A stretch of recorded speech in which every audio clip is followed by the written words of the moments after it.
Isang pagkuyom ng kamao ang tanging nagawa ni Gio matapos ihayag sa kanya ng assistant niya na tapos na ang wedding ceremony ng best friend niya at ng lalaking pinili nitong pakasalan. Nasa Tokyo siya ng mga sandaling yon. Minarapat niyang umalis ng bansa nang sa ganon hindi siya makagawa ng pagkakamali na pigilan ng kasal ng mga to. Masakit man para sa kanya ang hayaan ng babaeng pinakamamahal na ikasal sa iba, ngunit wala siyang magagawa. Mas lalong hindi niya kayang hadlangan ng kaligayahan nito. Mula nang makita niya si Amber, ito na ang babaeng minahal at pinangarap niya. Kaya nga nung pagbalik niya ng bansa, ginawa niya ang lahat para mapalapit dito. Bata pa lang siya nang makita niya noon si Amber, na talaga namang hinangaan na niya. Wala man siyang ideya sa pagkatao nito, pero nung nalaman niyang anak ito ng mga Lim, ginawa niya ang lahat para mapalapit dito. Sa katunayan nga niyan, college na sila nang magkita muli ng dalaga. Natagalan kasi siya noon sa Europe kung saan nag-aral siya ng high school. "Sir," tawag ng assistant niya nang mapansin ang pagkuyom ng kamao ng binata habang naniningkit ang mga mata na nakatitig sa screen ng laptop. "Mag-utos ka ng ilang tauhan upang hanapin si Miss Venus Hernandez kung nasan man siya ngayon." Utos niya sa assistant. Si Miss Venus po." Takang usisa nito na bahagya pang tinanguhan ng binata. "Ang alam ko, matapos silang maghiwalay ng Mr. Smith, mas pinili na lang niyang tahimik na buhay. Nagtayo siya ng sarili niyang cafe." Pagbibigay alam pa nito. Takang napatitig siya dito. Hindi niya inaasahan na inimbestigahan na nito ang tungkol sa bagay na yon. Sa bagay, inaasahan na niya yon sa assistant niya. Alam na nito ang mga dapat gawin bago pa niya utusan ito. Kaya marahil, malapit sila sa isa't isa. "Inalam ko na ang lahat. Inaasahan ko kasi na magtatanong ka." Paliwanag nito kay Gio na napangiti sa huli bagamat hindi yun umabot sa mga mata niya. "Kung ganun, nais kong..." "Nakalimutan ko pong kumuha ng larawan niya, sir." Maagap na tugon nito, dahilan upang mapawi ang ngiti ng binata. "Paano mo nagawang kalimutan ang pinakamahalagang bagay?" Ang di makapaniwalang sambit niya bagamat napapailing na tinalikuran nito. "Sir, saan ka pupunta?" Nagtataka pa nitong usisa sa kanya. "Tapusin mong meeting, may kailangan lang akong ayusin." Utos pa niya bago ito tuluyang tinalikuran. Kailangan niyang bumalik ng Pilipinas sa lalong madaling panahon upang alamin ang kalagayan ng taong inagawan ng kaibigan niya ng karelasyon. Kung tutuusin, wala naman talaga siyang pakialam sa bagay na yon. Ngunit kahit na ganun, nababahala pa rin siya para sa babae. Hindi niya ugaling pabayaan ng isang taong nagdurusa nang dahil sa mga taong malalapit sa buhay niya.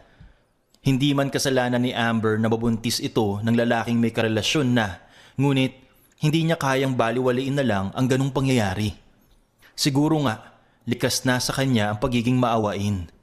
Aktong papasok na sana si Gio sa kotse nang awatin siya ng assistant niya. Bagay na siyang ikinakunot noo ng binata. "Tumawag ang chairman." Pagbibigay alam pa nito. "Anong kailangan niya?" Takang usisa niya sa lalaki na marahang nagpakawala ng isang malalim na buntong hininga. "Kailangan mong manatili dito sa Tokyo sa loob ng 2 buwan dahil sa new project na ni-request ng bagong kliyente natin." Pagbibigay alam nito sa binata na napataas kilay. Bakit hindi niya asikasuhin ang bagay na yun at kailangan ako pa? Wala ba siyang balak na pauwiin ako?" Inis niyang tanong sa lalaki na halatang nagulat sa sinabi niya. Una po, dahil kayo ang CEO, trabaho niyong asikasuhin ang mga bagay na kailangan ng chairman. At responsibilidad niyong humarap sa mga kliyente." Sagot pa nito. "Secondly, gusto lang kayo iiwas ng chairman sa gulo kapag bumalik kayo kagad. Baka mamaya masapak mo ang asawa ni Miss Amber, which is Mrs. na siya ngayon." Paliwanag pa nito. Inis na sinamaan niya lang ito ng tingin. Pagkuway, minabuting sumakay ng kotse, agad naman itong sumunod sa kanya. 2 months later, naningkit ang mga mata ni Jin nang makita ang asawa na may hawak na cellphone at halatang may kausap. Natigilan pa ito nang makita siya. "What?" Taas kilay na tanong pa nito matapos ibaba ang hawak na phone. Gusto ko lang ipaalala sa iyo na narito ka sa pamamahay ko at kargo kita. Lalo na ngayong nakadikit sa pangalan mong apelido namin. Kaya huwag kang gagawa ng kalokohan. na ikasisira ng reputasyon ng pamilya ko. Yamot niyang wika bago pinasadahan ng tingin ang umbok na tiyan nito. Wala akong ginagawang masama ngayon. Delivery boy lang naman ang kausap ko. Lalo na't may gusto akong kainin. Pati ba naman yun pagbabawalan mo? Masungit na sagot nito sa asawa. Miss Amber Lim, correction, Mrs. Amber Smith na ako ngayon. Nakalimutan mo bang kasal tayong dalawa? Patuloy niya sa pagtataray. At baka nakakalimutan mo rin na kaya lang naman tayo kinasal dahil sa mga magulang natin. Dahil sa batang yan kaya kita pinakasalan. Paalala niya na mas lalong naningkit ang mga mata sa galit. Tila yata napahiya si Amber sa sinabing yon ni Jen. Dahilan para hindi na siya umimik, bagamat padabog niyang tinalikuran ito. What a shame! Pabulong niyang wika bago inis na nagtungo sa kwarto nila. Hanggang ngayon kasi, hindi pa rin niya matanggap na kinasal siya sa babaeng hindi naman niya mahal. Nagngingit-ngit ang puso niya sa galit na naupo sa sofa bed ng kwarto. 2 buwan na silang nagsasama ni Amber ngunit hindi niya ito matignan bilang asawa. Hindi niya ito magawang mahalin. Hanggang ngayon, hindi pa rin lubusang matanggap ng lalaki na nawala ang babaeng pinakamamahal niya dahil kay Amber. Kilala niya ang babae mula noon. Spoiled brat princess ito. Lahat ng gustuhin ng babae, nakukuha nito. Kaya kailangan niyang makagawa ng paraan para mawala ito sa buhay niya, kahit anong paraan. Lalo na't iisa lang ang nais niya. Yun ay makuha muli ang nag-iisang babae sa buhay niya.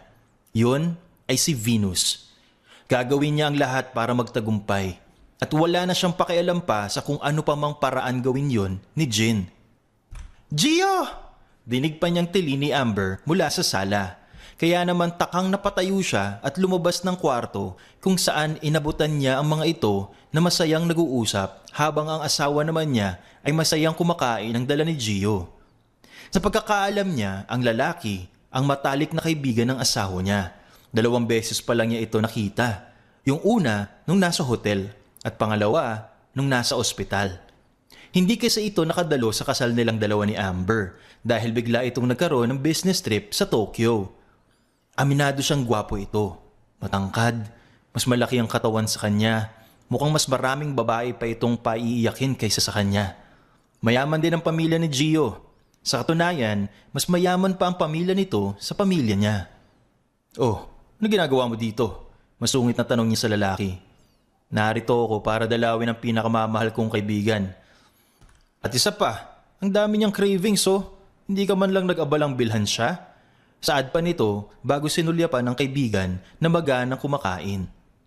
Sinabi niya sa'yo, takang usisa niya sa lalaki, ngunit marahan itong umiling pagkuway sinulyapan si Amber na naabala pa rin sa tahimik na pagkain.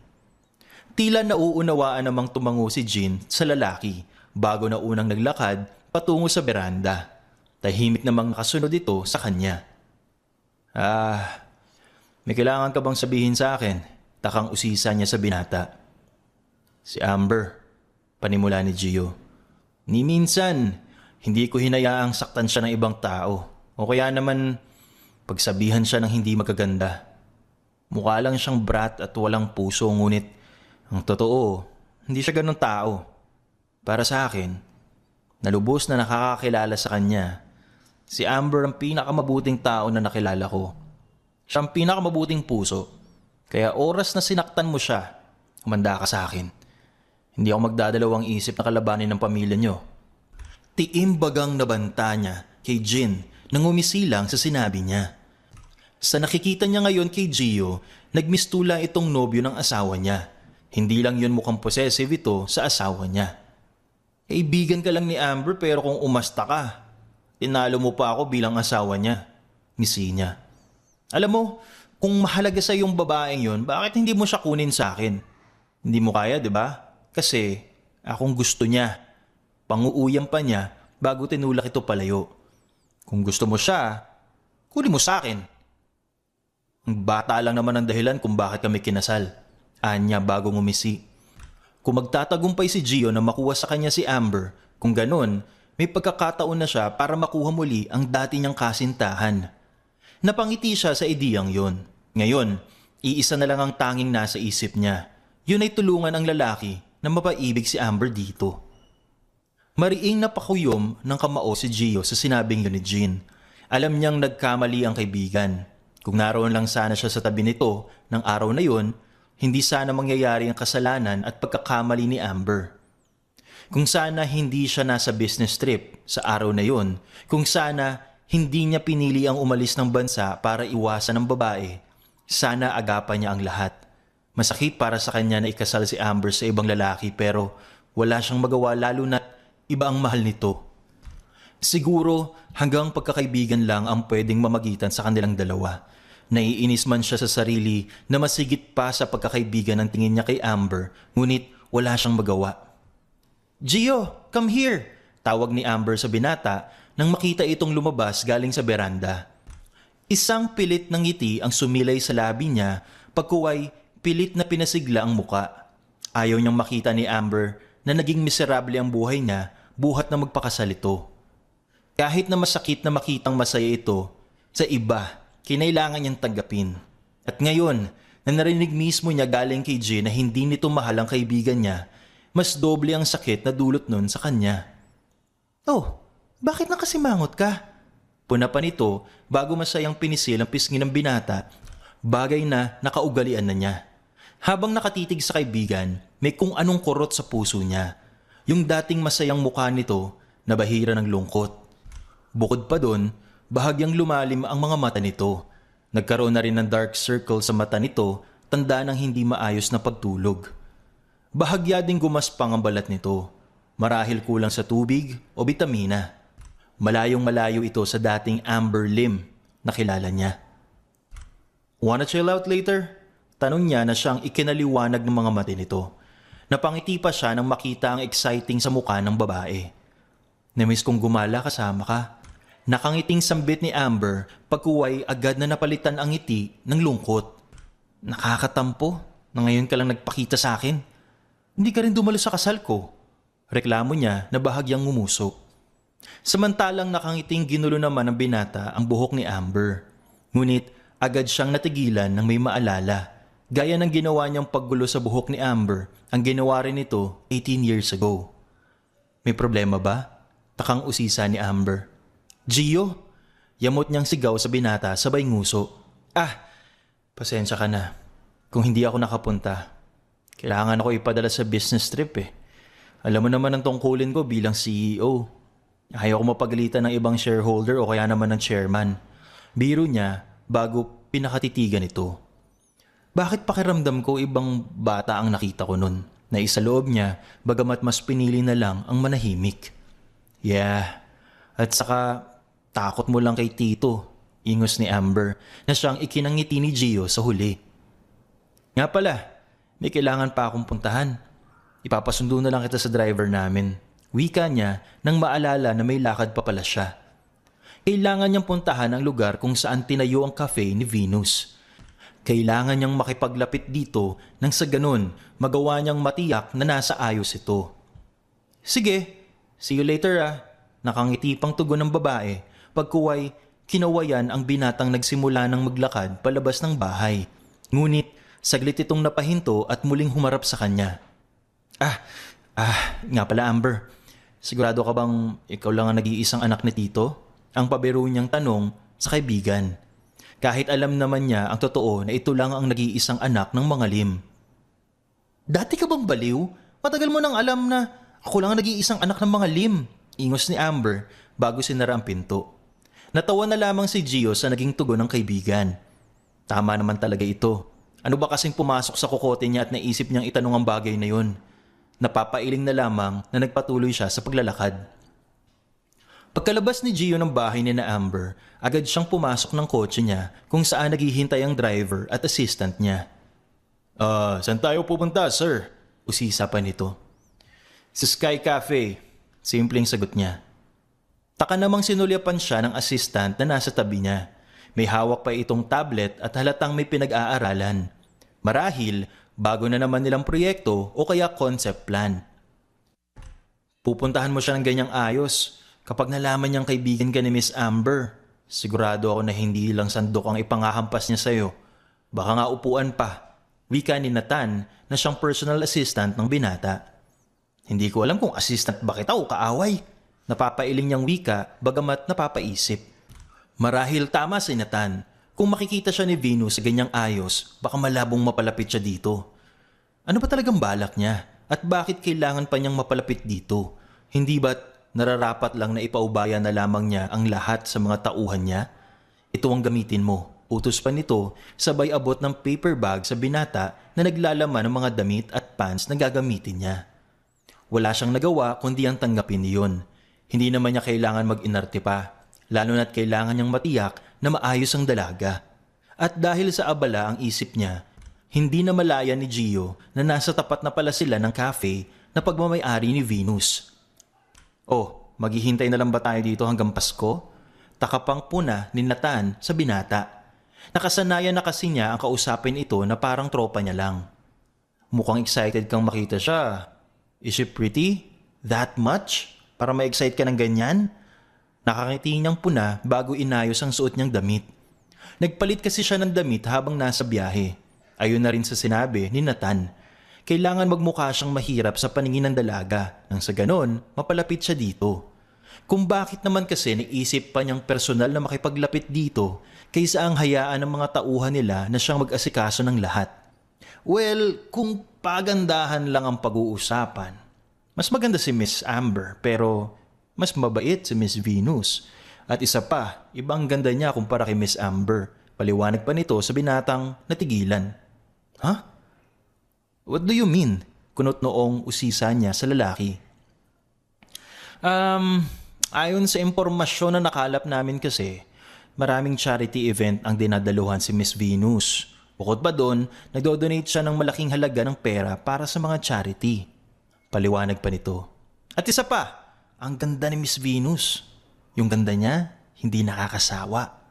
Patuloy nito sa pagpapaliwanag. So, mukhang inalam mo nga talagang buhay niya, ano? Nakangiti pa niyang wika habang napatango. Yes po. Gaya ng sinabi mo, bawat detalye kailangan kong tandaan. Maliit man yun o malaki. Nakangiting tugon nito na tila nasisiyahan sa ginawa niya. Good job, Nathan! Keep it up! Puri niya sa lalaki na nag-thumbs up pa sa kanya at hindi maalis ang mga ngiti sa labi. Kaya naman napangiti na lang si Gio. Masaya siya sa tuwing nakikita ang mga tao sa paligid niya, ang mga taong malalapit sa buhay niya. Mas gumagaan ang pakiramdam niya kapag ganun.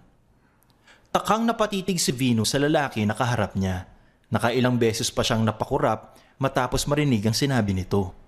Mukha naman itong mayaman kaya bakit ninanais nitong pumasok sa cafe upang magtrabaho? Seryoso ka? Ang di makapaniwalang usisa ng lalaking katabi nito na halatang nagulat sa sinabi ng lalaking kausap niya na marahang napatango bilang pag-ayon. At isa pa, kailangan ko magtrabaho. Walang mangyayari sa buhay ko kung hindi ako magtatrabaho. Katwiran pa ng lalaki. Saglit na muling pinasadahan ng tingin ni Venus ang lalaki. Kung pagbabasihan niya lang ang kutis nito, natitiyak niyang nagmula ang lalaki sa mayamang pamilya. Ngunit ang pananamit nito ay hindi kagaya ng iniisip niya. Marahan siyang nagpakawala ng isang malalim na buntong hininga bago muling tignan ang lalaki ng diretso sa mga mata. Pinaglololoko mo ba ako? Hindi ka naman mukhang mahirap. Ingos niya sa lalaki. Mukha lang siyang hindi mahirap.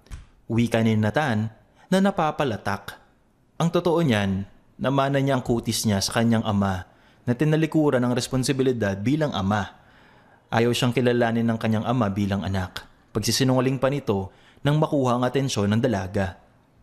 Takang napatingin si Venus sa lalaking kasama ni Gio. Kailangan niya talaga ng trabaho. Kapag hindi pa siya nakaharap ng trabaho sa lalong madaling panahon, baka tuluyan na siyang palayasin ng kanyang nanay. Wala pa naman pakialam yun sa kanya. Kung itrato siya ng kanyang ina parang basura. Kaya sige na Miss Venus, payagan niyo na pong kaibigan ko na makuha ang trabahong to. Pagmamakaawa pa ni Nathan. Sira ulong lalaking to. Ginawa pa niyang masama sa kwento ang mga magulang ko. Kasalungat nga yung sinasabi niya, ang di makapaniwalang na isa loob ni Gio habang nakatingin kay Nathan. Napataas kilay siya sa sinabing yun ng lalaki. Familiar ito sa kanya ngunit hindi niya matandaan kung saan niya to nakita. Pero sigurado siyang nakita na niya to. Muli ay nagawi ang tingin niya kay Gio na noon ay nahuli niyang nakatitig sa kanya. Ahem, tikim niya upang kunin ang atensyon ng mga ito. Sige, ipasa mo na sa akin ang resume mo. Pagpayag ni Venus na makaramdam ng awa sa binata. Mukhang hindi nalalayo ang kwento nilang dalawa. Gaya niya, hindi rin siya magawang tanggapin ang sarili niyang ama, lalo na't anak siya nito sa labas. Lumaki siya sa bahay ampunan matapos siyang iwan ng kanyang ina at piliin ang bagong pamilya nito. Kaya naman mas magaan ang loob niya sa mga taong hindi niya kadugo, lalo na sa bahay ampunan. Dahil ang mga ito ang nagparamdam sa kanya ng pagmamahal na hindi niya nadama sa totoong pamilya niya. Ang ibig sabihin, tanggap na ako? Ang di makapaniwalang sambit ni Gio sa dalaga nang ngumiti sa kanya. Yes! Pagbutihin mong trabaho mo nakangiti pang tugon niya sa lalaki nang ngumiti sa kanya. Salamat Miss Venus. Isang malaking karangalan para sa akin ang makapasok sa cafe na to. Masayang wika niya sa dalaga. Isang pagtango na lamang ang naging tugon ni Venus sa binata. Matama niyang pinagmasdan ang mukha nito. Gwapo si Gio at mukhang mabait naman. Wala naman sigurong masama kung bibigyan niya ito ng pagkakataon. Matapos makausap ang lalaki, naghanda na siya para umalis. Bago kasi dumating ang mga ito, nakatanggap siya ng mensahe galing sa dating kasintahan. Gusto nitong makausap siya. Wala man siyang ideya kung ano yun, bagamat nalulungkot pa rin siya. Nang dahil sa isang pagkakamali, nawala sa kanya ang lalaking pinakamamahal. Ngunit hindi niya pinagsisihan na iwan ito, na magparaya lalo na't magkaroon na ito ng sariling pamilya. Kahit nagtatalo ang puso at isip niya na makipagkita dito, sa huli napagpasyahan pa rin niyang siputin ito sa dati nilang tagpuan. Aminado siya na hanggang ngayon, mahal pa rin niya ang dating kasintahan. Nasasaktan pa rin siya sa nangyari. Pero anong magagawa niya gayong nasa piling na ito ng ibang babae? Pagdating niya sa parke, inabutan niya itong nakaupo sa dati nilang pwesto. Pansin niyang mas naging tahimik ito. Naging malungkot ang muka. Venus! Tawag pa ng lalaki na makita siya. Tanging payak ng ngiti lamang ang naging tugon niya dito. Anong kailangan mo't napatawag ka? Formal niyang tanong sa dating kasintahan. Alam kong hanggang ngayon hindi mo pa rin ako mapapatawad. Alam kong higit kitang nasaktan, pero Venus, hindi lang naman ikaw ang nahihirapan ngayon. Maging ako rin naman. Hindi ko pa rin matanggap na kinasal ako sa babaeng hindi ko naman minahal. Himutok pa ng lalaki habang napapailing. Yan ba yung dahilan kaya nakipagkita ka sa akin? Ang di makapaniwalang tanong niya kay Jin. Makinig ka sa akin, Mr. Smith. Kahit ilang beses mo pang itanggi at sabihin na ayaw mong pakasal sa kanya, hindi na mababago ang katotohanan na kasal na kayong dalawa at magkakaroon ng anak. Hindi ba dapat na unahin mong isipin ang pamilya mo? Pigil ang maiyak na wika niya sa lalaki. Kahit siya, hindi pa rin niya matanggap na sa isang iglap, bigla na lang kinasal ang lalaking pinakamamahal niya sa ibang babae. Hindi lang basta ibang babae na matatawag niya, kundi anak mismo ng sarili niyang ama sa tunay nitong pamilya. Tama yun, anak siya sa labas ng kanyang ama. Dahilan siguro kung bakit hindi siya magawang tanggapin ito bilang anak. Para sa kanyang ama, si Amber lang ang magaling. Si Amber lang ang may karapatan na kilalanin at tawaging bilang anak nito. Venus, ito na sana ang huling beses na magkikita tayo. Malamig niyang wika kay Jin bago ito tinalikuran. Kasabay ng paglayo ng mga paa niya sa lalaki, ang pagpatak naman ng mga luha niya sa mata na kanina pa niya pinipigilang pumatak. Napahinto sa paghakbang si Gio nang mapansin ng dalawang tao na nag-uusap ng palihim mula sa parking lot ng kumpanya kung saan nagtatrabaho siya. Nakatalikod sa kanya ang babaeng kaharap ng lalaki, bagamat kahit nakatalikod ito, kilala niya yon kung sino. Minsan pa siyang napakunot nang makilala ang lalaking kausap ng matalik niyang kaibigan na si Amber. Kung tama ang pagkakaalala niya, ang lalaking kausap nito ay isa sa mga tauhan sa hotel na kung saan may nangyari sa kaibigan niya at kay Jin. Pero bakit kausap ni Amber ang lalaki? Anong dahilan ng pag-uusap ng mga to? Naging malaking katanungan para kay Gio ang tagpong yun. Hinintay muna niyang matapos ang pag-uusap ng mga ito bago pagkaalis ni Amber, agad niyang nilapitan ng lalaki na halatang nagulat sa pagsulpot niya. Bahagya siyang ngumisi ng aktong tatakas ito. Mabuti na lang maagap niyang nahawakan ang damit nito. At saan ka pupunta? ngisi niya. Pilit pa itong nanlaban bagamat naging mabilis ang paggalaw niya upang maiwasan ang pag-atake nito. Sinamantala niya ang pagkakataon at binigyan ito ng malakas na suntok dahilan upang mapahiga ito sa semento. Bahagya siyang yumuko bago diniinan ng balikat ng lalaki upang maiwasan ang tangkang pagtakas nito. "Tell me, anong pinag-usapan niyo ni Amber?" Usisa niya sa kalmadong tinig bagamat may diin ang bawat katagang binitawan. "Wala kang malalaman sa akin." Galit na tugon nito at pilit na inaalis ang kamay ni Gio na nakahawak sa kanya. Bagamat likas na malakas si Gio, kaya hindi man lang ito natinag sa ginagawa ng lalaki. "Huling tanong ko na to sa'yo. Kapag hindi mo pa ako sinagot, hindi ako magdadalawang isip na tapusin ang buhay mo." Banta niya sa lalaki na natigilan. "Anong pinag-uusapan niyo ni Amber?" Muli ay tanong niya. "Subukan mo lang na magsinungaling sa akin at hindi ka naaabutin pa ng 1 oras. Marahas niyang banta. Bahagya niyang tinitigan ng lalaki na halatang natatakot sa banta niya. Muli ay diniinan ni Gio ang pagkakapatong niya sa balikat nito dahilan upang mapadaing ito sa sakit. "Say it!" Muli ay marahas niyang utos. "Inutusan ako ni Miss Amber na bigyan ng drugs ang alak na iniinom ni Sir Jin. Lahat ng yon set up, maging ang pagkakalasing niyo at pagdala sa ibang kwarto." Pagbibigay alam nito dahilan upang matigilan ang binata. "Paano ako maniniwala sa sinabi mo?" Ang tila hindi nakukumbinsi pang wika ni Gio sa lalaki. Yung CCTV sa hotel, may copy ako nun matapos kong burahin." Wika pa nito na halatang takot sa binata. Nang makita ang panglilisik na mata ni Gio, agad siyang nasindak. Ibibigay ko yun sa'yo. Kapalit nun, hayaan mo akong manatiling lihim ang lahat at magkakalayo-layo. Pangako, hindi ko na kayo guguluhin pa." Pakiusap pa nito. "Nasaan ang record ng CCTV?" Usisa niya sa lalaki. "Nasa bulsa ko." Sagot nito na puno ng takot sa binata. Nang marinig yon, hindi na nagdalawang isip si Gio na kunin yon sa lalaki. Nang makuha na niya ang pakay, agad niyang hinarap ito. "Ayokong tumakas ka sa responsibilidad na dapat ay panagutan mo," wika pa niya. Oo po sir. Ibibigay ko sa iyo yung address ko. Nang sa ganun magawa mo akong puntahan." Ang takot pa nitong tugon. "Siguraduhin mo lang. Kung ayaw mong maranasan ang galit ng mga Sandoval." Banta niya sa lalaki na mabilis na napatango. Kahit may pag-aalinlangan, nagawa pa rin niyang patakasin ng lalaki. Nang matiyak na wala na ito sa paligid, saka naman siya pumunta sa kotse niya. May pagmamadaling kinuha niya ang laptop at kinabit ang USB. Tahimik lang na pinanonood ang record ng CCTV kung saan makikita si Amber na kausap ang bartender. May inabot pa itong isang bagay, sabay turo sa isang table.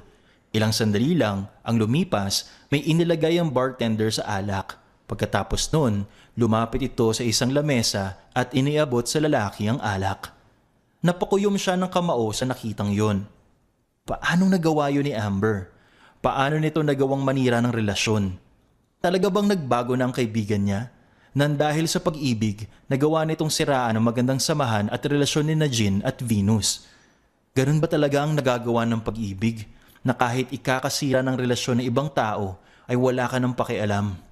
Napatingin siya sa pinto ng kotse niya na bigla iyong bumukas kung saan ang nakangiting mukha ni Amber ang bumungad sa kanya. Paanong nagagawa nitong maging inosente sa lahat? Umakto na parang wala itong ginawang masama. "Nandito ka na pala. I've been looking for you pero hindi kita mahanap." Ang tila nagtatampo pang sabi ng babae. Ngayong nakikita niya ito at alam ang katotohanan ng ginawa ni Amber, pakiramdam niya hindi na ito ang dating Amber na kilala niya. Ang minahal niya sa loob ng mahabang panahon. Tunay ngang binago na ang babae ng pag-ibig. "Bakit ka ganyan makatingin sa akin? Teka nga, nanonood ka ba ng..." Napaawang pa ang labi niya sa naisip bagamat di na tinuloy ang sasabihin. "Ano bang kalokohan yan? Hindi ako ganun." Ingos niya bago sinara ang laptop. "Bakit nandito ka? At bakit hinahanap mo ko?" Usisa pa niya na may pagtataka. Nakausap ko si Daddy. Gusto ko lang naman na ibigay niya kay Jin ang project na hawak mo. Hindi sa wala akong tiwala sa'yo pero gusto ko lang naman na makatulong sa asawa ko. Kaso, ayaw siyang pagkatiwalaan ni Daddy. Mas gusto ka pa niya kaysa sa asawa ko. Ingos pa nito. Ngumisi siya sa sinabi niyo ni Amber bago pinitik ang noo nito. Sa akin ipinagkatiwala ni Tito ang project na to, kaya bakit ibibigay ko sa asawa mo? At isa pa, may kailangan kang ipaliwanag sa akin. Wika niya sa formal na tinig. Ay, wala akong dapat na ipaliwanag sa iyo, no? At saka, nakakainis ka. Paano magugustuhan ng mga magulang ko si Jin kung palagi kang nakikita ng parents ko? Para sa kanila, ikaw ang pinakamagaling pagdating sa business, maging pagkuha ng ilang investors. Wala silang tiwala kay Jin nang dahil sa nangyari sa amin, himutok ni Amber. Ginagawa mo ba to para punan ng pagkakamali na nagawa mo sa kanya? Para pagaanin ang loob niya? Usisa niya sa kaibigan na natigilan. Hindi ko ginawa yun, no? Wala akong kasalanan sa kanya, agap ng babae. Alam ko ng lahat kung bakit nauwi kayo sa kasalan. Nakita kong kausap mong bartender kanina, pag-amin ni Gio bago ngumiti ng malungkot. Anong ibig mong sabihin? Takang usisa ni Amber. Plinano mong lahat ng to para maagaw si Jin kay Venus, para sirain ang relasyon nilang dalawa nang dahil sa'yo may dalawang taong nasasaktan. Amber, hindi ko alam kung paano ba kita titignan bilang kaibigan. Matapos kong malaman ang lahat, to be honest, hindi ko iniisip na magagawa mong bagay na yun. Napapailing niyang pag-amin sa kaibigan. Kasi ang Amber na kilala ko, hindi magagawa yung gantong bagay. Ang makapanakit ng ibang tao, ng relasyon. Kaya naman hindi ako makapaniwala na magagawa mong bagay na to. Dugtong pa niya. Gio, I'm so disappointed pag-amin niya sa babae. I'm sorry. Hinging pa umanhin ni Amber, admitting her mistakes. Sorry can't fix everything. Lalo na ngayon na dinadala mo ang anak ni Jin. Na nang dahil sa pagkakamaling yun, pareho kayong nahihirapan.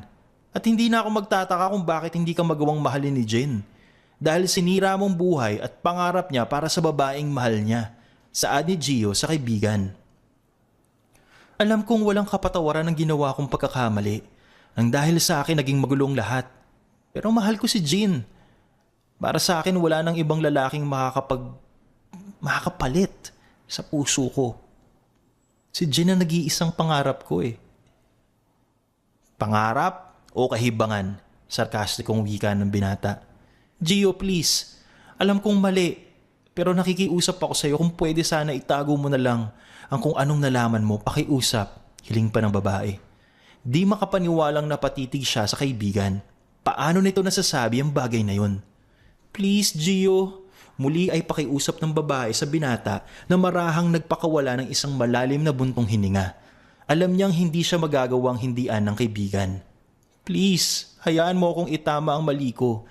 Hayaan mo akong makasama si Jin kahit sa loob lang ng maikling panahon. Pakiusap pa niya sa kaibigan. Mariing napapikit si Gio upang pigilan ng inis na nadarama para sa sarili. Hindi niya kayang makita ang kaibigan na nahihirapan. Mas lalong hindi naman niya kaya na pagtakpan nito. Please, Gio, let me be with him for the meantime. Hiling pa nito sa binata na marahang napatango bilang pag-ayon. Sa huli, walang nagawa si Gio kundi ang payagan ng kaibigan sa gusto nito, ang pagtakpan ng tungkol sa natuklasan niya. Alam niyang malaking kahibangan ng lahat pero anong magagawa niya? Hindi niya kayang baliwalain ang kaibigan. Gusto nang mairita ni Venus ng mga sandaling yun, lalo na't napapansin niya ang kanina pang panay sulyap ni Gio sa kanya habang nagpupunas ito ng semento gamit ang mop. Pansin ko lang may gusto ba sa iyo yung bago nating waiter? Usisa pa ng kaibigan na noon ay nakatayo sa tabi niya habang pinagmamasdan ng lalaking nagpatuloy sa pagmamap. Ay, imagination mo lang yan. Ingus niya bagamat hindi maiwasang mapasulyap sa binata. Aminado siya na mula nang dumating ito sa Sky Cafe, nagkaroon sila ng maraming customer. Halos lahat ng pumupunta ay mga babae na ang nais lamang ay masilayan ng binata. Hindi niya maikakaila na gwapo si Gio. Nasa lalaki na ang lahat. Gwapo ito, masipag, magiliw, mapagmahal, at sobrang bait. May mga sandaling naaakit siya sa binata, ngunit agad niyang nilalagyan ng harang ang pagitan nilang dalawa. Takot na siyang masaktan pa, umasa at umiyak sa maling lalaki. Kaya mas mabuti siguro kung magsara na ang puso niya sa mga lalaking sumusubok na pagbuksan niya. Tama na ang isang beses na nagmahal siya ng higit pa sa sarili. Isang lalaking nanakit sa kanya. Pero kahit na ganoon, hindi niya magawang sisihin ang kasintahan kung paanong nagawa nitong pakasal sa ibang babae. May dahilan ng lahat kung bakit nagtapos sa isang malungkot na kwento ang pagmamahalan nila, kung bakit mas pinili nilang isara ang pahina na walang wakas. Dahil sa isipang yon, hindi niya namalayan na umiiyak na pala siya. Naramdaman na lang niya nang may mga palad na dumampi sa pisngi niya. Saglit niyang nilingon ang nagmamay-ari ng palad na yon, only to find out it was Gio. Huwag mong sayangin ang luha mo dahil sa walang kwentang bagay. Alam mo bang sa Africa bawal mag-aksay ng tubig? Wika pa nito sa huli. Ano ba yung pinagsasasabi mo? Ingos niya sa binata. At bakit nasali ang Africa dito sa usapan? Dahil ang katumbas ng luhang iniiyak mo ay isang basong tubig. Maraming bansa ang salat sa tubig tapos ikaw magsasayang lang dyan. Ingos pa nito sa dalagang nalilito. Hindi kita maintindihan. At kailan pa naging tubig tong mga luha ko?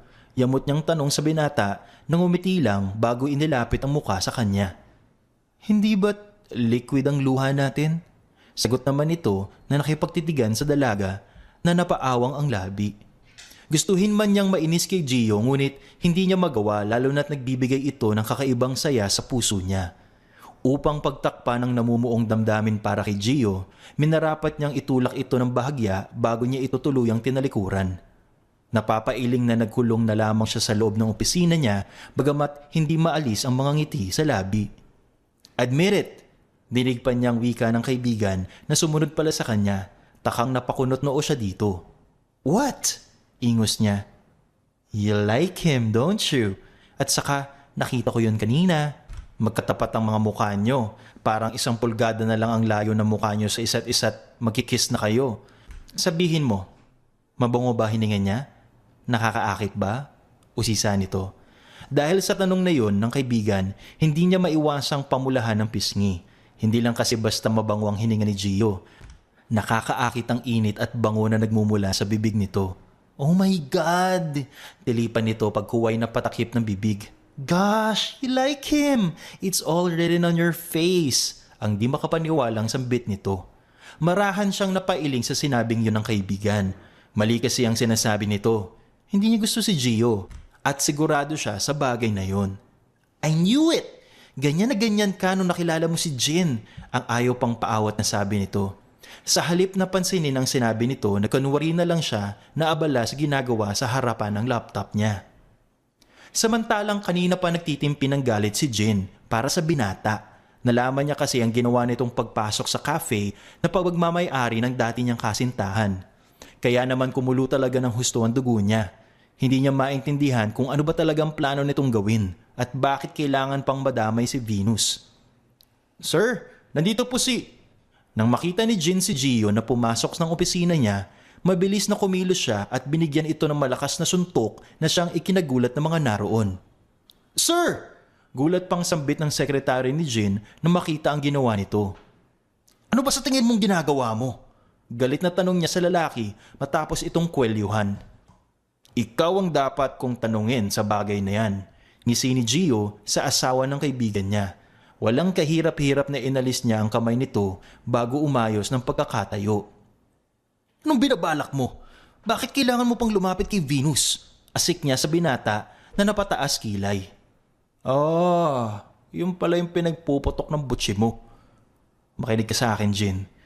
Kapag nasaktan si Amber ng dahil sa'yo, mas dobling sakit ang ibibigay ko kay Venus. Kaya subukan mo lang na lokohin siya at hindi mo magugustuhan ang gagawin ko. Banta pa niya, ngunit kasalungat iyon ang totoo niyang layunin. Ang gusto lang naman niya ay mapabuti si Venus. Ang magawa nitong kalimutan si Jin. Alam niyang malaking kahibangan ang ginawa niyang pagtatakip sa lihim ng kaibigan at tulungan ito sa gusto nito. Subukan mo lang nasaktan si Venus. Hindi ako magdadalawang isip na patayin ka. Magkakamatayan muna tayo bago mo siya... Nakalimutan mo na ba? Matagal na kayong tapos ni Venus. Mula nang pinili mong pakasalan si Amber. Kaya ikaw ang tumigil sa kahibangan mo. Subukan mo lang na paiyakin ng kaibigan ko. Ako mismo ang makakalaban mo. Banta ni Gio bago kinuha ang file na nasa semento. Nahulog niya kasi yon na suntukin niya si Jin. Kaya lang naman ako narito para ibigay sa iyo ng personal ang bagay na to. Anya bago inabot sa nagtatakang lalaki ang hawak niyang file. Anong bagay na to? Takang usisa pa ni Jin sa binata. Yan ang bagong project na gustong gawin ng pamilya Lim. Sa akin binigay ang project na yan pero dahil sa ikaw ang asawa ni Amber, gusto kong ikaw ang personal na mag-handle nito. Pahayag pa ni Gio bago tinalikuran ng lalaki. Masama ang tingin na tinitigan ni Jin ang file na binigay ng binata. Alam niyang naglalaman iyon ng malaking proyekto galing sa mga Lim. Noon pa lang, gusto na talaga niyang makakuha ng project mula sa pamilya ng asawa niya. Ngunit hindi siya magawang pagkatiwalaan ng pamilya nito at palagi na lamang kay Gio na pupunta ang lahat ng project. Kaya naman nakakapagtaka na binigay sa kanya ni Gio ang project na yun. Seryoso ba to, sir? Sa atin mapupunta ang malaking proyekto ng mga Lim? Ang di makapaniwalang tanong ng sekretary sa lalaki na marahang napatango bilang pag-ayon. Alamin mo yung tungkol sa bagay na yan. Wala akong tiwala sa lalaking yun. Kaya nakakapagtaka kung bakit binigay niya sa akin ang project ng basta-basta. Utos pa niya bago napakuyom ng kamao. Pagkatapos utusan ng sekretary niya, minabuti ni Jin ang umalis at puntahan si Venus. Kamakailan lang kasi nalaman niya na nakikita ang mga ito at si Gio. Hindi maganda ang kutob niya. Marahil may binabalak ang lalaki gaya ng sabi nito na oras na umiyak si Amber, ang binata mismo ang makakalaban niya. Hindi lang yun banta kundi babala na rin para sa kanya. Mahirap kalaban si Gio dahil natitiyak niyang wala siyang panalo dito. Higit na mas makapangyarihan ang pamilyang pinagmulan nito, mas maimpluwensya pa. Habang naglalakad, papunta sa kinaroroonan ng kotse, agad niyang napansin ang sasakyan ng ama. Kaya naman kahit na masama ang loob niya, nagawa pa rin niyang lapitan ang sasakyan nito. Mula sa loob ng kotse, lumabas si Mr. Lim. Anong ginagawa niyo dito? Usisa niya sa ama na may pagtataka. Kailangan kitang makausap. Tungkol kay Jin, nakunan kayo ng larawan ng magkasama kahapon. Wika pa nito sa mahinahong tinig. Kaya may narapat niyong puntahan ako. Sir, matagal nang tapos ang kung anong meron kaming dalawa ni Jin, sagot niya sa ama. Pero, pag nagkikita ka pa rin kayong dalawa, ayaw kong masira ang reputasyon ni Jin dahil sa nakikita pa rin kayo. Ayaw kong pati ang pamilya ko ay madamay sa issue na meron kayong dalawa, sagot pa nito sa dalaga. At si Amber, ayaw kong mababahala siya lalo na't dinadala niya sa sinapupunan niya ang karangalan ng pamilya, ang apo ko. Dahil sa narinig na yon mula sa ama, hindi niya maiwasang masaktan. Para dito si Amber lang ang mahalaga at kahit kailan hindi siya tinignan nito bilang anak. Kasalanan ba niya kung bakit isinilang siya sa mundo bunga ng pagkakasala? Pagkakasalang hindi naman niya ginawa? Para sa inyo si Amber lang ang mahalaga. Siya lang ang anak niyo. Wala kayong ibang inisip kundi ang kapakanan ni Amber. Ni minsan hindi niyo nga ako tinignan bilang anak niyo. Balungkot niyang wika sa ama at pigil ang sarili na maiyak. Alam mo ang sagot ko sa bagay na yan. Kaya huwag mo nang ungkatin pa. Ayoko magulo o masira ang pamilya ko nang dahil sa'yo. Tiimbagang natugong nito sa dalaga na napakagat labi na lamang. Marahan siyang napatango bilang pag-ayon kahit na nadudurog ang puso niya sa sinabi ng ama. Wala siyang magawa kung ayaw siya nitong kilalanin bilang anak. Tatanggapin na lamang niya yun kahit na masakit. Mabibigat ang mga paa na humakbang siya palayo sa ama habang pigilang sa sarili na maiyak. Kung bakit naman kasi umasa pa siya na balang araw magagawa din siyang tanggapin ng sariling ama. Tahimik na pinakawalan niya ang mga luhang kanina pa nagbabadyang pumatak. Hindi na kasi niya mapigil ang sakit na nararamdaman ng mga sandaling yun. Dinig pa niyang daing ng familiar na tinig sa di kalayuan. Kaya naman takang nag-angat siya ng muka na kung saan si Gio ang namataan niya. Nakatayo ito sa di kalayuan. Sa dami ng lugar na pwede mong iyakin, dito pa talaga sa parking lot. Himutok pa nito bagamat lumapit pa rin sa dalaga at inabutan ito ng panyo. Ano ginagawa mo dito? Takang usisa niya bagamat tinanggap pa rin ang panyong binigay nito. Nothing, just roaming around. Tugon pa nito na nagkibit balikat. Bakit kausap mo si Chairman Lim? Usisa pa niya. Wala, nakasulubong ko lang siya. Pagsisinungaling pa niya sa binata na napakunot noo. Hays, bakit umiiyak ka ng ganyan kung hindi ikaw ang sadya niya? Inaway ka ba niya? Takang usisa pa niya sa dalaga at marahang pinakatitigan ang mukha nito. Ay, isang matandang yun. Lagot talaga siya sa akin. Bago pa niya matapos ang sasabihin, binatukan na siya ni Venus. Hayaan mo lang siya, okay? Baka pati ikaw madamay dahil sa akin. Ang napapailing na wika niya sa binata na napapakamot sa nasasaktang ulo. Galit ba siya sa'yo? Usisa pa niya. Sanay na ako sa kanya mula pa nung bata ako. It's kinda weird, right? Yung sarili nating ama, hindi tayo magawang tanggapin bilang anak, samantalang ang ibang tao, tanggap tayo ng buong puso. Malungkot na kwento ni Venus bago natawa ng pagak. Ama mo si Chairman Lim? Ang di makapaniwalang tanong ni Gio sa dalaga na marahang tumango bagamat naroon ang lungkot sa mga mata. Anak niya ako sa ibang babae, kaya siguro hindi niya ako magawang tanggapin bilang anak niya. Pag-amin niya bago ngumiti sa binata, ngunit agad ding napawi ang ngiti niya nang mapansin ang pisngi nito. Teka, anong nangyari sa mukha mo? Nakipag-away ka ba? Takang usisa niya bago hinawakan ang pisngi ng binata na halatang nagulat sa ginawa niya. Maging si Venus ay nagulat rin. Hindi niya inaasahan na hahawakan niya ang pisngi nito para kasing may sariling isip ang mga kamay niya. Wala siya sa kontrol na pigilan nito. Wika niya at binawi ang kamay pagkuway nahihiyang napayuko. Hindi ko inaasahan na napakabuti mong tao. Wika ni Gio nang nakangiti bagamat hindi maalis sa isip niya ang sinabi nitong ama nito ang Chairman Lim. Una, tinanggap mo ako sa Sky Cafe nang hindi inaalam ang pagkatao ko. Pangalawa, nag-aalala ka sa akin bilang tauhan mo. I'm glad na meron isang taong kagaya mo na nakilala ko. Nakangiti pa niyang hayag. Pareho lang tayo ng pinagdadaanan sa buhay. Parehong ayaw sa atin ng mga magulang natin. Kaya walang dahilan para ipagtabuyan kita gaya ng ginawa nila. Gio, sa mundong to, kapag hindi natin kakampi ang mga kadugo natin, asahan nating may ibang taong andyan para iangat tayo sa sitwasyon na pinakamahirap. Hayag niya sa binata bago marahang tinapik ang balikat. Miss Venus, paano kung... Shhh! Saka na tayo mag-usap.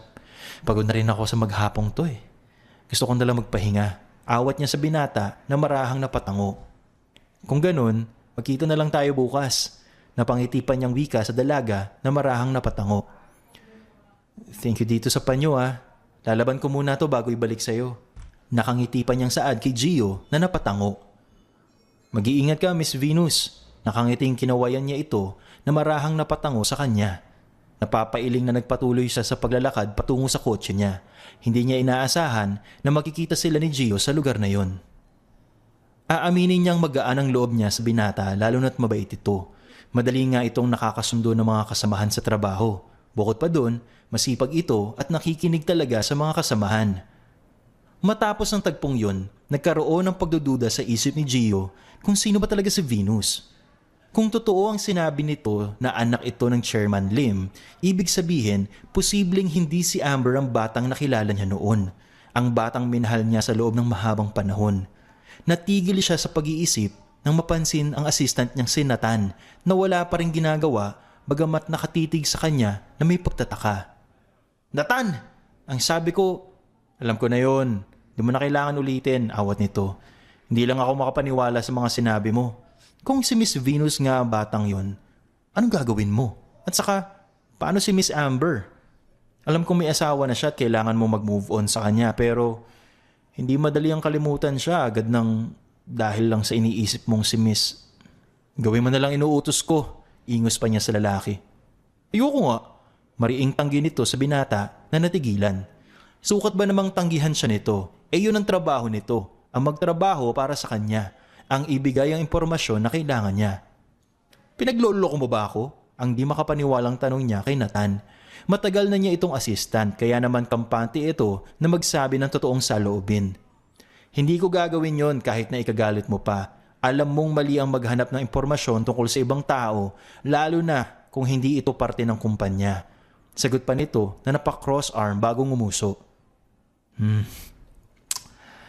Tataasan ko sahod mo. Gawin mo lang yung inuutos ko.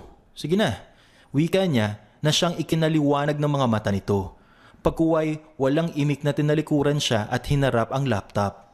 Napapailing na sinundan na lamang niya ito ng tingin. Pagkuway, nakangiting umiikot para maupo sa cubicle niya nang biglang pumasok ang director na siyang kapatid ng kanyang ama. Director Lee! Bati niya sa tiyuhin na marahang napatango. Ayos, Don't be too formal. Ingos nito sa binata. Nga pala, nakita ko sa desk mo kanina yung card ng Sky Cafe. Kaya nag-invite ako ng ilang mga kilalang kaibigan pumunta doon para kumain. Balita ako, masarap ang pagkain sa Sky Cafe. Hindi ba, Nathan? Tanong pa nito sa lalaki na napa-thumbs up. Teka, hindi kayo pwedeng pumunta doon, Uncle. Lalo na kung isasama nyo sina Mom at Dad. Sigurado ako na mas masaya nga yun. Makikita namin kung paano ka asarin ng mga magulang mo. At isa pa, hindi ka pa namin nakitang nagsuot ng ordinaryong damit. Sigurado ako na aasarin ka ng husto ng mga magulang mo. Nakangiting hayag nito sa binata. Takang sinulyapan niya si Nathan na noon ay abala sa hawak na laptop. Alam niyang malapit ito sa mga kamag-anak niya, lalo na't hindi na iba kung ituring ng mga ito ang lalaki. Sasama ako, Director Lee. Wika pa na ni Nathan habang naroon pa rin ang atensyon sa laptop. Walang nagawa si Gio kundi ang hayaan ng mga ito. Sanay na siya sa pang-aasar sa kanya ng pamilya niya at masaya siya sa bagay na yun. Nakita ko na! Anunsyo ni Nathan bago iniharap ang laptop sa binata. Mabilis na lumapit siya kay Nathan.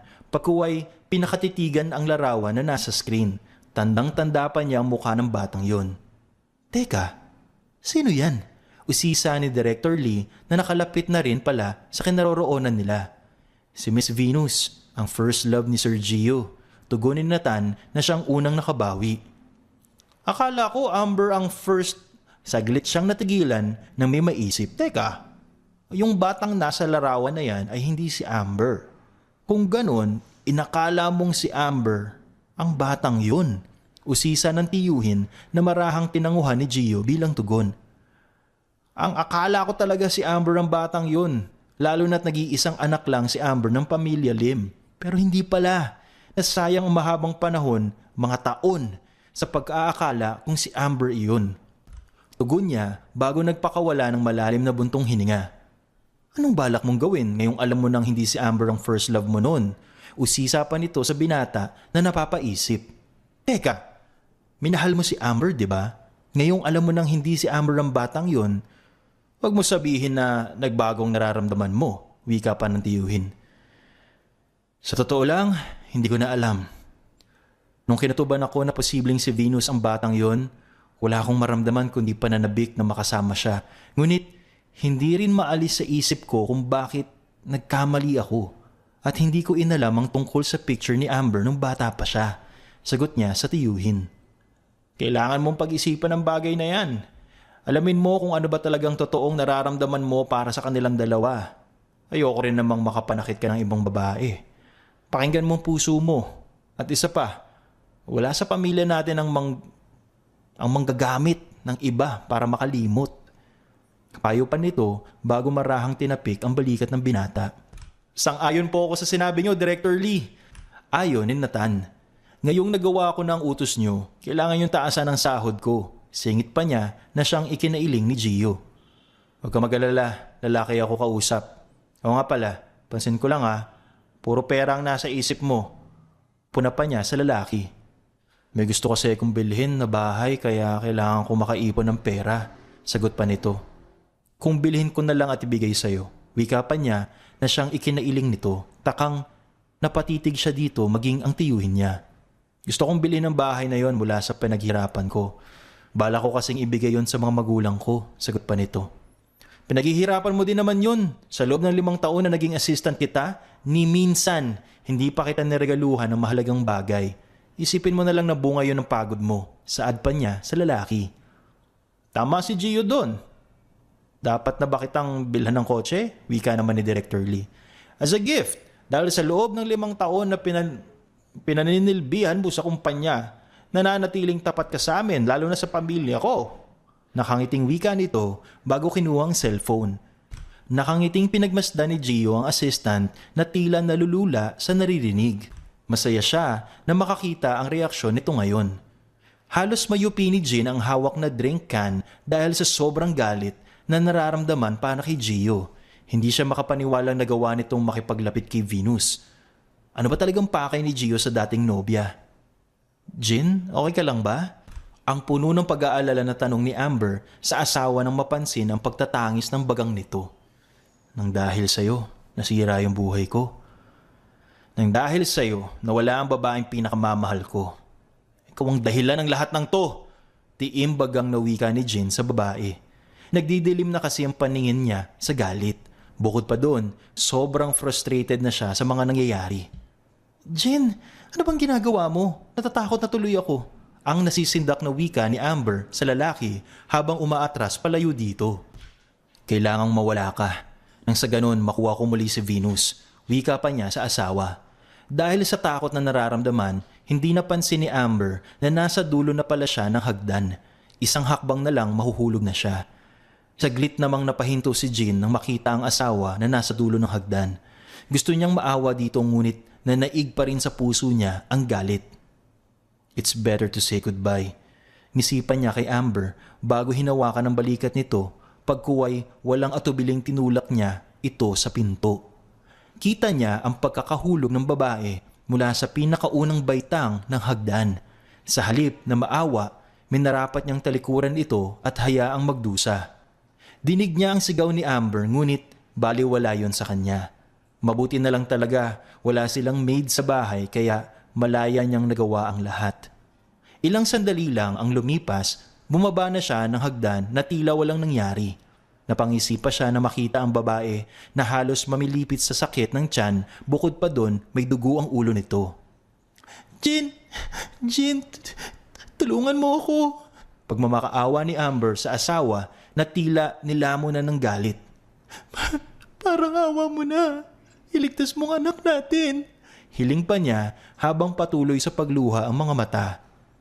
Kapag nawala ka sa buhay ko, magagawa kong bawiin si Venus at magsasama kaming dalawa ng masaya habang ikaw unti-unti nang naaagnas ang katawang lupa mo, ngisi niya sa asawa.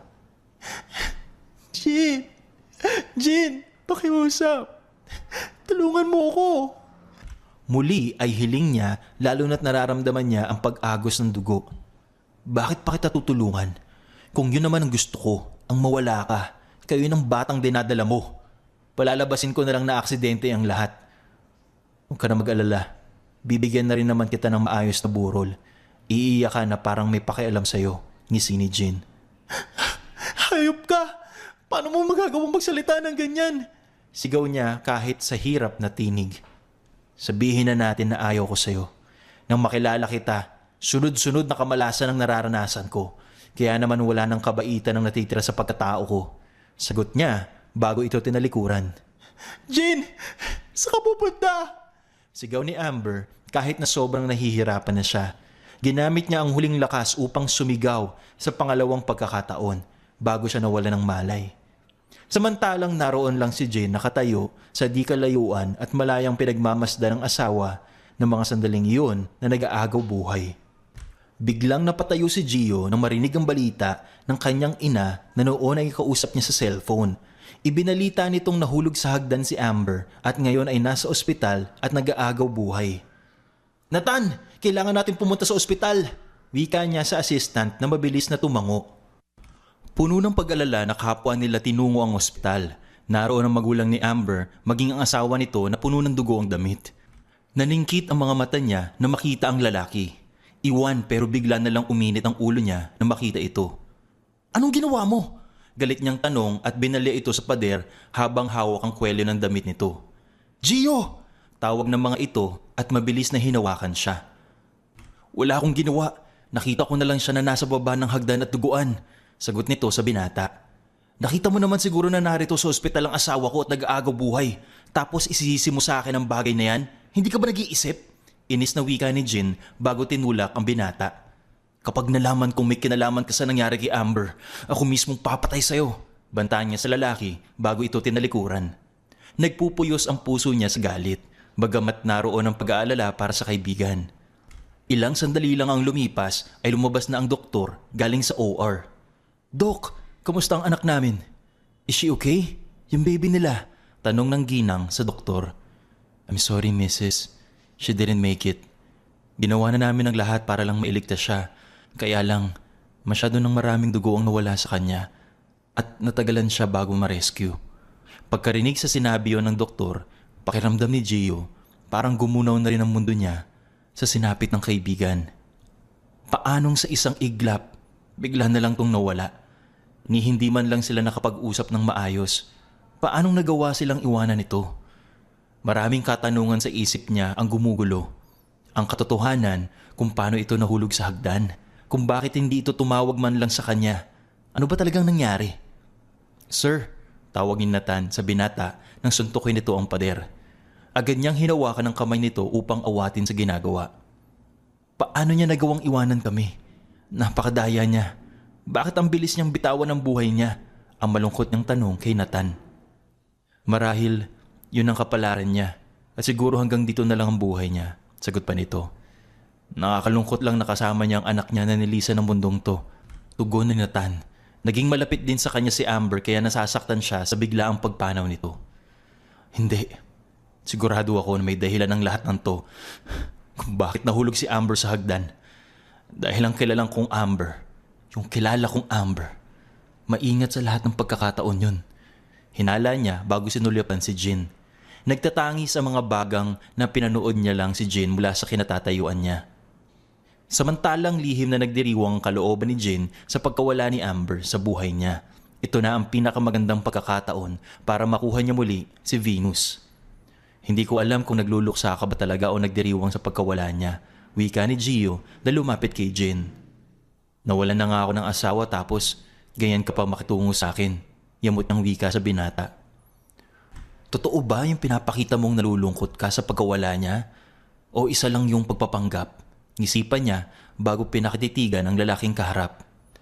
Alam nating dalawa na ayaw mo kay Amber. Kaya bakit nagpapakita ka ngayon ng pagkalumbay gayong halos isumpa mo siya nung nabubuhay pang kaibigan ko? Anong gusto mong palabasin? Na akong pumatay sa kanya? Ganun ba kasama ang tingin mo sa akin? Baka nakakalimutan mo. Nasa sinapupunan ni Amber ang anak ko. Mariing tugon niya sa binata. Ano bang alam ko sa takbo ng utak mo? At isa pa, wala akong sinasabi na pinatay mong kaibigan ko. Pero mukhang may hindi tama sa nangyari. Nagdududang saad ni Gio. Aksidente nga bang nangyari? O pinatay mo siya? Nahulog ba talaga siya sa hagdan? O tinulak mo siya? Muli ay usisa niya. Lihim na napakuyom ng kamao si Jin sa sinabing yun ni Gio. Mukhang kailangan na niyang isunod ito sa kaibigan nito. Kung narito ka lang para mang-insulto, mas mabuti pang umalis ka na. Hindi ko kailangan ng pakikiramay mo kung hindi mo naman igagalang ang burol ng asawa ko. Galit pang wika ni Jin sa binata na marahang napatango. Pagkaalis ni Gio, noon lang siya nagpakawala ng isang malalim na buntong hininga. Hindi niya pwedeng hayaan na lamang pagdudahan siya ni Gio. Kung kinakailangan na tapusin niya ang buhay nito, ay handa siyang gawin. Wala siyang pakialam kung makapatay man siya ng tao. Tanging si Venus lamang ang mahalaga sa kanya. Si Venus at wala ng iba. Ganun niya kamahal ang babae. Na kahit sa kamatayan, handa niyang harapin mapasa kanya lang ang babaeng pinakamamahal. Samantalang, nang malaman ni Venus ang tungkol sa nangyari kay Amber, hindi na siya nagdalawang isip pa na pumunta sa burol nito. Wala siyang pakialam kung magalit man ang ama nila. Ang tanging nasa isip niya lang ng mga sandaling yun ay makita si Amber sa huling sandali ng buhay nito. Aktong papasok na sana siya sa loob nang maagaw ng pansin niya si Gio na noon ay kausap ang Lee family na kilalang sikat na negosyante. Minsan pa siyang napakunot noo nang magiliw itong hawakan ni Mrs. Lee o mas kilala bilang President Lee. Teka, anong ginagawa ni Gio dito? Kilala niya ba ang pamilyang Lee? Takang usisa niya sa sarili at bahagyang lumapit sa mga ito na hindi pa rin pansin ang paglapit niya. CEO Lee, tawag ng isang lalaki at nakipagkamay kay Gio. Dahilan upang matigilan si Venus sa narinig mula sa lalaki. Director Zack, masaya akong makita kayo. Nakangiti pa niyang wika bago binawi ang kamay mula dito. Magsasalita pa sana si Gio nang mapansin ang nakatayong si Venus. Nang makita siya ng binata, mabilis itong lumapit sa kanya. Miss Venus, hindi ko inaasahan na. Hindi niya na pinatapos pa ang sasabihin ni Gio. So, ikaw pala ang CEO ng Lee Group. Awat niya sa sasabihin ng binata na marahang napatango bilang pag-ayon sa sinabi niya. Bakit nagsinungaling ka sa akin? Usisa pa niya. I'm sorry. Ang totoo, gusto ko lang naman mapalapit sa'yo. Kaya naisip kong magsinungaling. Pag-amin niya na napayuko ng ulo. Pero, bakit? Nang dahil kay Amber kaya mas pinili mong magsinungaling? Napapailing niyang tanong sa binata na muling napatango. Gusto kong matiyak na nasa ayos ka kaya pinili kong mapalapit sa'yo. Patawad. Hinging paumanhin niya. Marahan siyang napatango bilang pag-ayon. Sa bagay, wala naman siyang aasahan pa. Para sa mga taong nakapaligid kay Amber, ito lang ang mahalaga at wala nang iba. Sino ba siya para makipagkompetensya sa babae? Miss Venus, kunin mo na lang yung last salary mo sa cafe at sana ito na ang huli nating pagkikita. Hiling pa niya bago ito tinalikuran. Matapos makausap si Gio, agad siyang tumungo sa burol ni Amber, kung saan agad niyang nakita ang ama na nakatayo sa tapat ng kabaong ni Amber at sa tabi nito ang asawa na halatang nagulat din na makita siya. Hindi ako narito para makipag-away. Gusto ko lang makita si Amber sa huling pagkakataon. Saad niya bago tuluyang lumapit sa tabi ng ama kung saan nakatayo ito sa tabi ng kabaong ni Amber. Hindi na ito umimik bagamat nagbigay daan na sa kanya. Tahimik na nakatayo lang siya sa tapat ng kabaong nang maramdaman niyang may umakbay sa kanya. Takang nilingon niya iyon kung saan si Gio ang nalingonan niya. I'm just trying to protect you. Pabulong pang wika nito bago marahang tumingin sa paligid. Takang sinundan niya ng tingin ang sinulyapan nito kung saan maraming tao nagtataka sa pagpunta niya. Yung iba ay nagbubulong-bulungan. Inaasahan na niya ang bagay na yon. Hindi nga naman maganda tignan na naroon siya sa burol ng babaeng nang agaw ng kasintahan niya. Napakuyom siya ng kamao dahil sa takot at hiyang nararamdaman. Bahagya siyang napayuko ng ulo nang maramdaman niyang may humawak sa kamay niya. Kaya naman takang sinulyapan niya binatang katabi nang umiti sa kanya. Ngiti na tila pinapagaan ang loob niya. Matapos ang tagpong yon, dinala ni Gio si Venus sa pinakamalapit na parke. Tahimik lang ito habang nakaupo sa bench. Saglit niya kasing iniwan ito nang may makita siyang ice cream vendor. Halatang problemado si Venus ng mga sandaling yon bago niya ito lapitan. Here, wika niya bago inabutan ng ice cream ang dalagang halatang nagulat sa binigay niya. Ganitong flavor din kasi ang binigay sa kanya ni Venus nung mga bata pa sila. Paano mo nalamang favorite ko to? Usisa ni Venus na may pagtataka bagamat masayang ninanamnam ang lasa ng ice cream. Sinabi mo yon nung bata pa tayo, pag-amin ni Gio bago masayang sinariwa ang alaala nilang dalawa. Samantalang nagtatanong ang mga matang tumitig ang dalaga sa kanya. Mukhang limot na nito ang nakaraan. Nung bata, umiiyak ako noon sa bench kasi iniwan ako ni Daddy sa yaya ko. Nagmamadali kasi siyang umalis noon para sa emergency meeting ng kumpanya. Nakita mo ako noon. Yung ice cream na hawak mo, binigay mo sa akin. Ang sabi mo, favorite mo yun, pero dahil nakita mo akong umiiyak, kaya binigay mo na lang sa akin. Noon na lang ako napatanan. After nun, marahan mo ang tinapik-tapik ang ulo ko. Tapos umalis ka na at tinawag na Papa ang Chairman Lim. Kwenta ni Gio sa dalaga bagong umiti. Teka, huwag mong sabihin noon pa lang alam mo ng anak ako ng chairman? Ang di makapaniwalang tanong niya sa binata. Marahan siyang umiiling bilang tugon. Nung una, inakala niya talaga na si Amber yun. Lalo na, ito lang ang nag-iisang anak ng chairman sa asawa nito. Hindi ko alam na ikaw yun.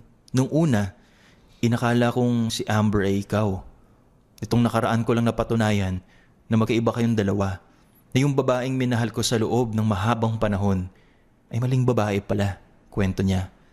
Ngunit, agad din siyang natigilan nang ma-realize kung ano ang sinabi niya. Lumalabas kasi na bigla ang confession ang nangyari.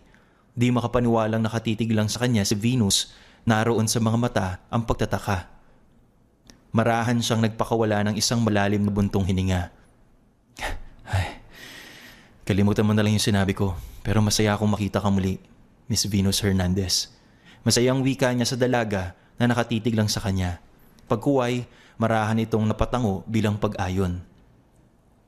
Honestly, hindi ako makapaniwala ng batang yun ay ikaw ngayon. Ang batang iyakin na isang beses kong nakita at binigyan ng ice cream. Pag-amin niya, bagamat napapailing.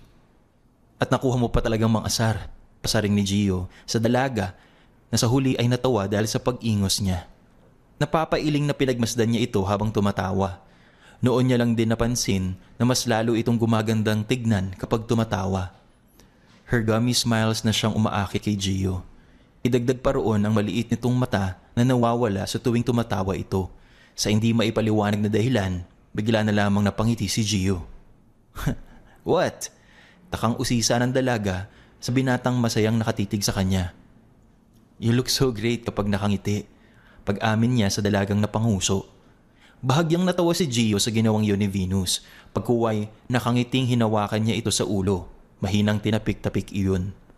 Saglit itong natigilan pagkuway na pasulyap sa kanya. Saglit na nagtama ang mga mata nila. Napadako naman ang mata ni Gio sa labi ng dalaga.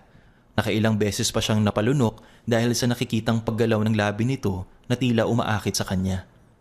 Wala sa sariling yumukod si Gio at maingat na dinampian ng halik ang babaeng nagulat, ngunit hindi naman siya nito tinulak. Isang linggo ang lumipas matapos ilibing si Amber. Mas lalo namang sumisidhi ang galit sa puso ni Jean. Hindi niya kasi gusto ang nakikitang sweetness ni Gio at Venus. Kailangan siya makagawa ng paraan para makuha muli ang babaeng pinakamamahal. Mariin siyang napakuyom ng kamao.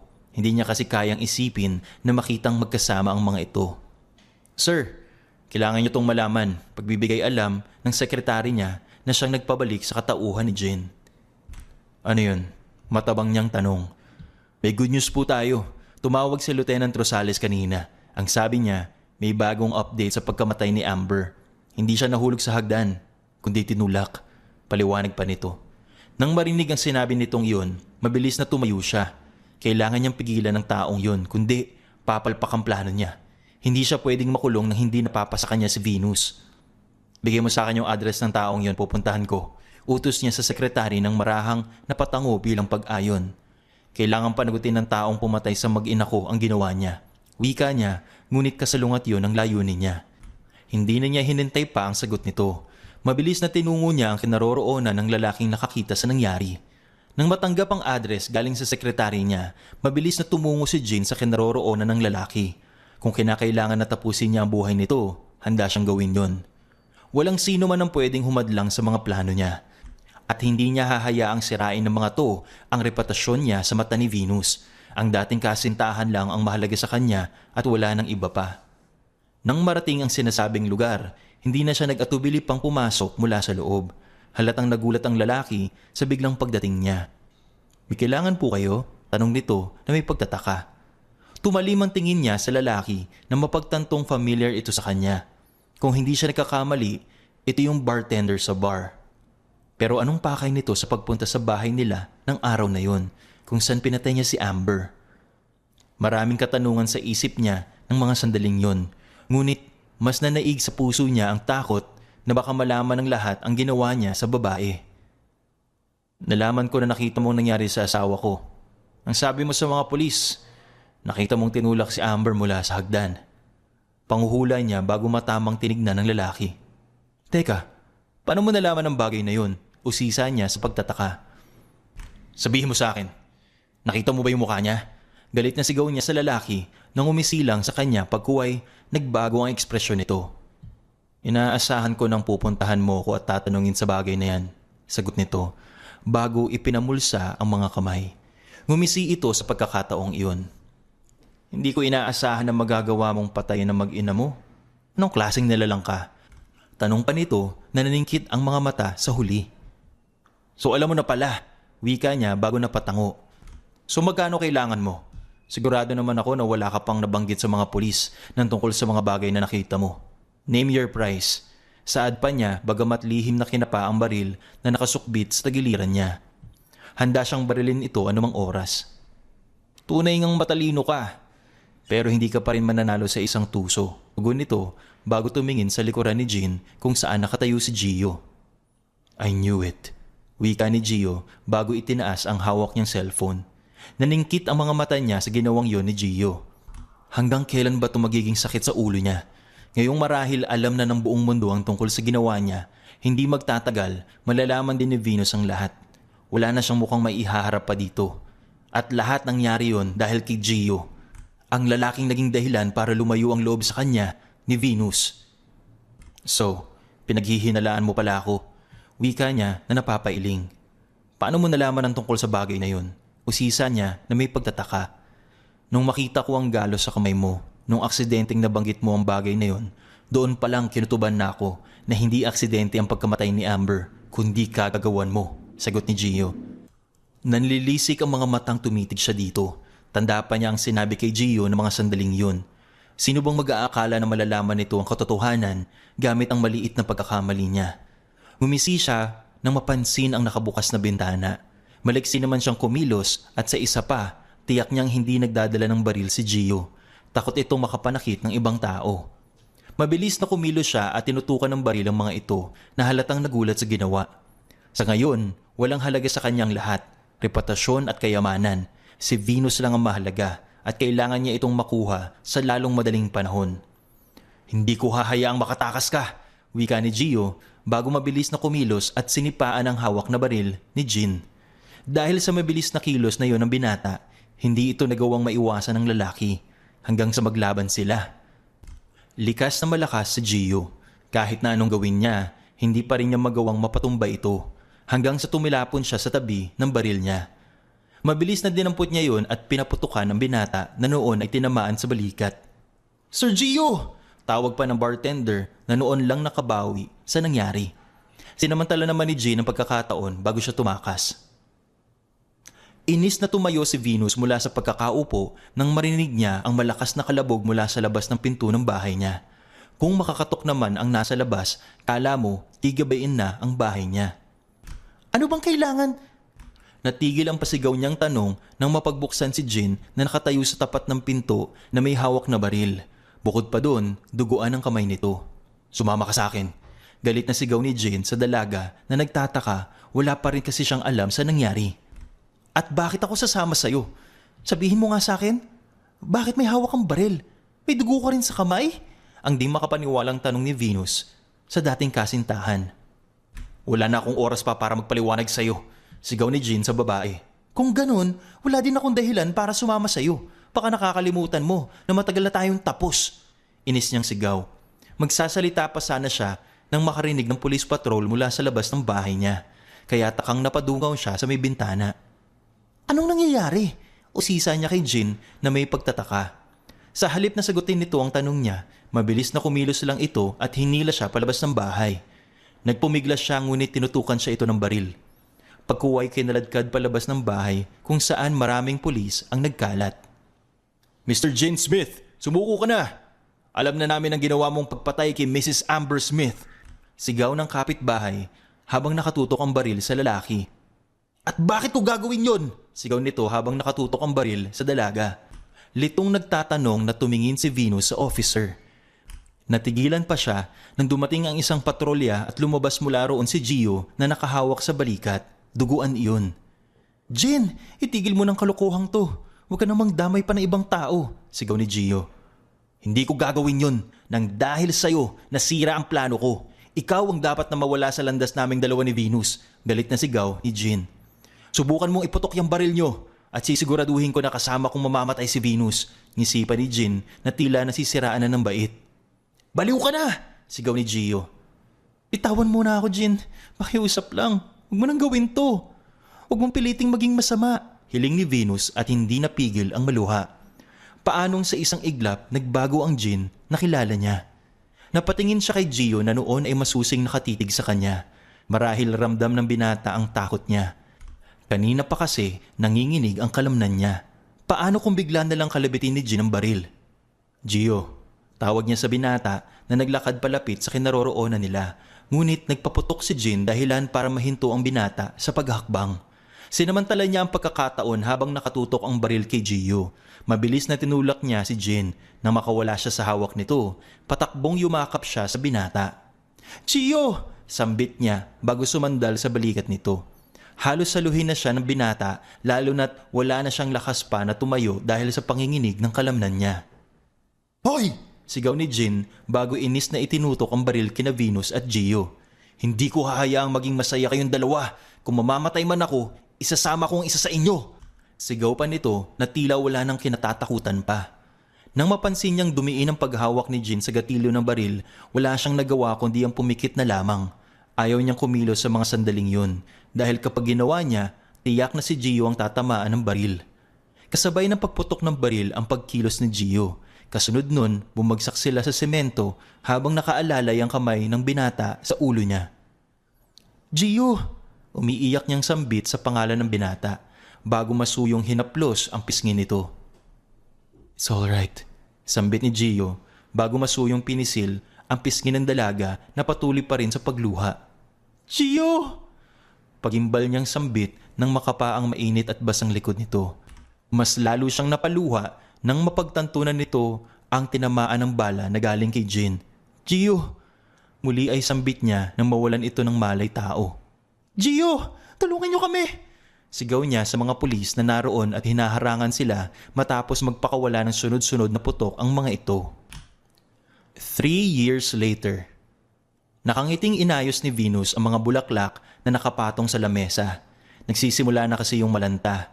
Mukhang kailangan na niyang bumili ng bago. Habang abala siya sa mga ginagawang pag-aalis ng mga bulaklak sa flower vase, naramdaman niyang may mga kamay na yumakap sa kanya. Kasunod nun, ang mainit na labi ang dumantay sa balikat niya patungo sa leeg. Gio, sambit niya sa pangalan nito bago mariing pumikit. Nakikiliti kasi siya sa ginagawa nito. Muli nang sinagot niya si Gio, wala itong ibang ginawa kundi iparamdam sa kanya kung gaano siya kahalaga sa buhay nito. Last year lang, nang mapagpasyahan nilang magpakasal, na agad namang inisikaso ng mga magulang nito.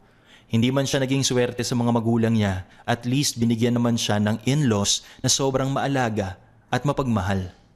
Let's go for breakfast. Nagluto ako ng paborito mong almusal. Masuyong wika ni Gio sa asawa. Nakangiting pinisil niya ang pisngi nito. Napakaswerte niya kay Gio. Bukod sa mapagmahal itong asawa, maunawain, maalaga din ito. Thank you, hon. Ang naiiyak nitong sambit bago ito niyakap. Narinig niya ang mahinang pagtawa ni Gio. I'll do everything for you.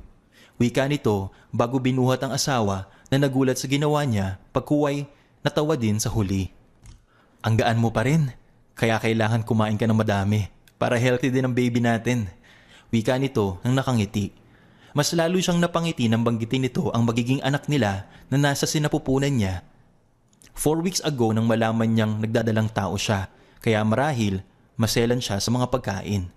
Bukod pa doon, nagiging emotional siya kahit sa maliliit na bagay.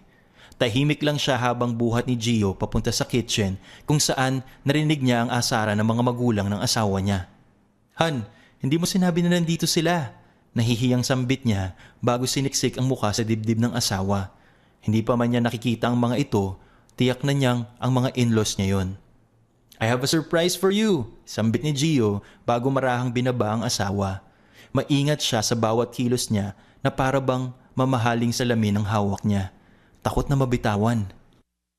Kunot noong tinignan niya ang asawa na nakangiti lang sa kanya pagkuway inharap siya nito sa hapagkainan kung saan nakita niya ang ama at asawa nito. Naroon din ang mama niya at bagong pamilya nito. Nagtatanong ang mga matang tumingin sa asawa. Muli na namang nangilid ang luha sa mga mata niya.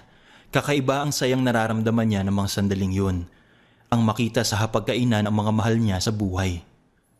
I'm sorry, sweetie, kung naging makasarili kami ng iyong ama at piniling iwan ka.